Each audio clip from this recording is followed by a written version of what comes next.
হরে কৃষ্ণ। আমার প্রিয় শ্রোতৃমণ্ডলী, সবাইকে জানাই প্রীতি ও শুভেচ্ছা। সবাই ভালো থাকুন, ভগবানের প্রতি অনুরাগ আনুগত্য রাখুন, সংসার সুখের হবে, সমাজ ভালো হবে। তাই এখন আমরা মেরা ভারত জন্মগ্রহণ করে কেন আমরা খুব আনন্দিত, আমরা প্রশংসিত, সে কথা আমরা শ্রবণ করব। কথায় বড় না হয়ে কাজে বড় হতে হবে। আমাদের ভোগে সুখ নয়, ত্যাগে সুখ। আমরা ভারত আমার, ভারত আমার, ভারত আমার স্বপ্ন গো, তোমাতে আমরা লোভিয়া জনম, ধন্য হয়েছি ধন্য গো। ভারত আমার, ভারতবর্ষ স্বদেশ আমার স্বপ্ন গো, তোমাতে আমরা লোভিয়া জনম, ধন্য হয়েছি ধন্য গো। জননী জন্মভূমিশ্চ স্বর্গাদপি গরীয়সী। জননী এবং জন্মভূমি স্বর্গের থেকেও শ্রেষ্ঠ বলা হচ্ছে, কারণ জননীর স্তন দুগ্ধ পান এবং জননীর স্নেহ মমতার নিকট আমরা চিরঋণী হয়ে আছি। আর জন্মভূমির আলো বাতাস ফল ফসল আমাদের জীবন রক্ষা করে।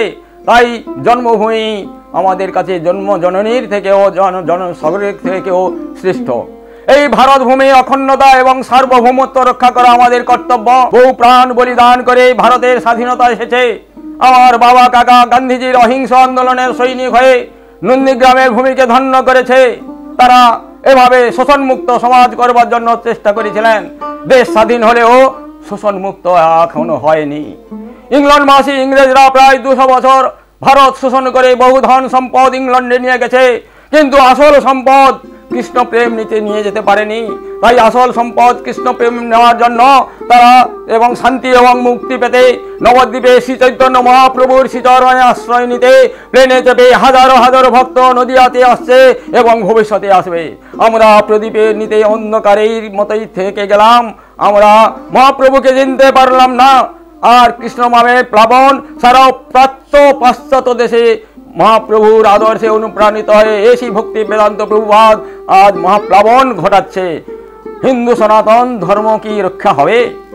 সনাতনী হিন্দুরা কি ঐক্যবদ্ধ না হলে ভবিষ্যতে আমাদের জেনারেশনদের অতল পাথারে আমাদের পড়তে হবে। তারা অশান্তি এবং অস্থিরতায় ভুগবে। শোষণমুক্ত সমাজ গঠনের জন্য আত্মনিয়োগ করতে হবে আমাদের। ভারত মাতা কি জয়। এখন আমরা মেরা ভারত কেন বলা হয় তার আলোচনা আমরা শুনব। মেরা ভারত সুমহান কেন, এখন আমরা তা শ্রবণ করব। ভারতবর্ষ বৈচিত্র্যপূর্ণ অনেক ভাষাভাষীর দেশ। ভারতবর্ষের মানুষের ভাষা শুমারি অনুসারে প্রায় 780টি ভাষাতে ভারতবর্ষের মানুষ কথা বলে। ভারতবর্ষ একটি ধর্মনিরপেক্ষ রাষ্ট্র। ভারতবর্ষ অনেক ধর্মের জন্মভূমি, যেমন হিন্দু, শিখ, জৈন, বৌদ্ধ। এটি মুসলিম জনগণনা অনুসারে দ্বিতীয় বৃহত্তম মুসলিম জনসংখ্যার দেশ ভারতবর্ষ। শ্রী চৈতন্য মহাপ্রভু বলেছেন, ভারত ভূমিতে হইল মনুষ্য জন্ম যার, জন্ম সার্থক করি কর পর উপকার।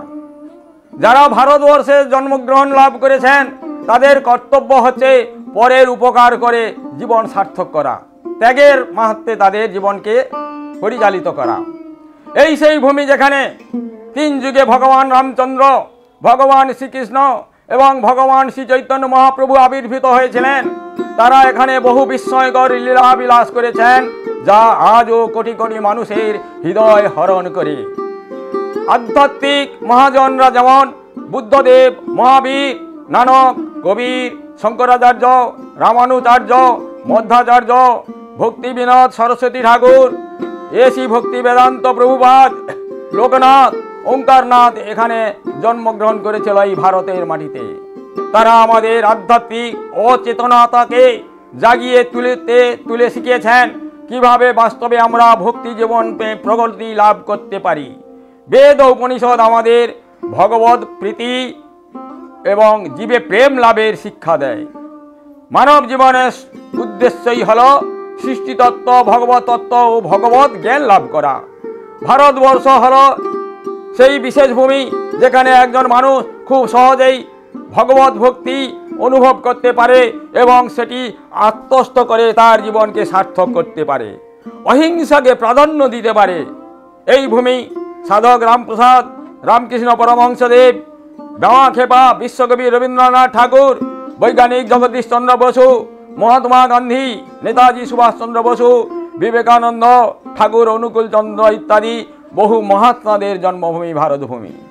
বিষ্ণু পাদোদ্ভূত সুরধনী গঙ্গা এই ভারতের মাটিতে অবতরণ করেছেন। নদী মাতৃক এই ভারতভূমিতে জীবন ধারণের জন্য ভগবান সব রকমের ফল ফসল জন্মাবার উপযোগী ক্ষেত্র এই ভারতভূমি। পৃথিবীতে সমস্ত প্রান্ত থেকে মানুষেরা এই শান্তির সন্ধানে ভগবানের খোঁজে এই ভারতবর্ষে আসেন, এমনকি দেবদেবীরাও এখানে জন্মগ্রহণ করতে বাসনা করেন।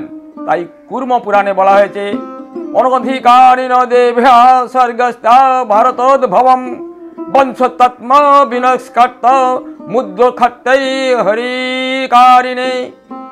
দেবতারা যদিও স্বর্গধামে অতি উচ্চ পদে অধিষ্ঠিত, তবেও তারা এই পৃথিবীর ভারতবর্ষে আসতে ইচ্ছা করেন, জন্মাবার ইচ্ছা করেন। অতএব এই ভারতবর্ষে জন্মগ্রহণ করা সত্ত্বেও এই মানব জন্মের পূর্ণ সুযোগ না নিয়ে কুকুর বিড়ালের মতো জীবনযাপন করে যারা, তারা অবশ্যই অত্যন্ত দুর্ভাগা। মানুষ পশুর মতো ভোগবাদে লিপ্ত হয়ে ত্যাগবাদকে মানুষ ভুলে যাচ্ছে।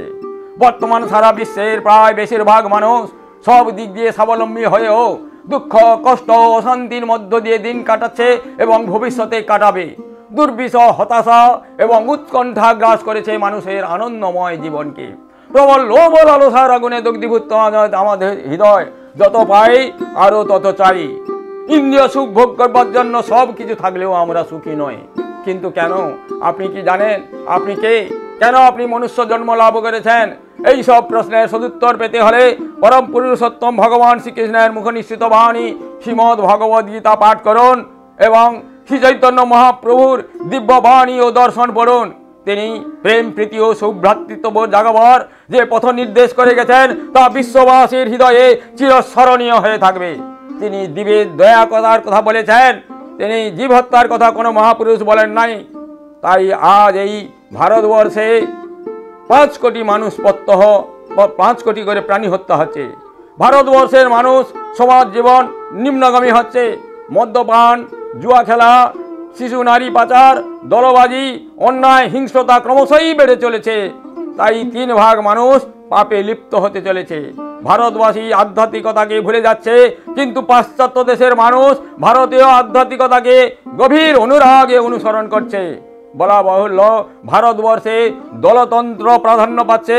বোমাবাজি, নাশকতা, ধর্ষণ, খুন, ধ্বংসাত্মক কাজ ক্রমশই বেড়ে চলেছে। এই সব থেকে মানুষকে বিরত করাতে হলে ত্যাগের মন্ত্রে, ভোগে নয়, ত্যাগের মন্ত্রে তীর্থজ্ঞান দানে মনুষ্যবোধ জাগাতে হবে। মোহ থেকে বাস্তবতা, জড় থেকে চিন্ময়তা, অনিত্য থেকে নিত্যতার পথে বৈদিক পদ্ধতিতে জীবনের পারমার্থিক পথ নির্দেশ করাতে হবে। এতদার্থে আহার শুদ্ধি করে দেহ ও মনের পবিত্রতা আনতে হবে। ভগবানের কৃপা লাভ করে ভারত ভূমিতে জন্মগ্রহণ করার সার্থকতা লাভ করতে হবে। তা যদি আমরা না করি তবে যত ভালো মানুষই হই না কেন, পরিণামে কলি কলুষতে আমরা মুক্ত হতে পারবো না এবং নানা রকম কর্মবন্ধনে জড়িত হয়ে অন্তিমকালে স্বস্তিহীন দিশাহারা দশায় আমরা পতিত হব। তখন এই জড় সংসারের ভালো বা মন্দ দুই আমাদের কাছে বিড়ম্বনা বলে মনে হবে। বর্তমান ভারতবর্ষ যদিও বিশ্বের কিছু দেশের তুলনায় ভৌতিক সম্পদে ধনী নয়, কিন্তু আধ্যাত্মিকতায় এগিয়ে রয়েছে।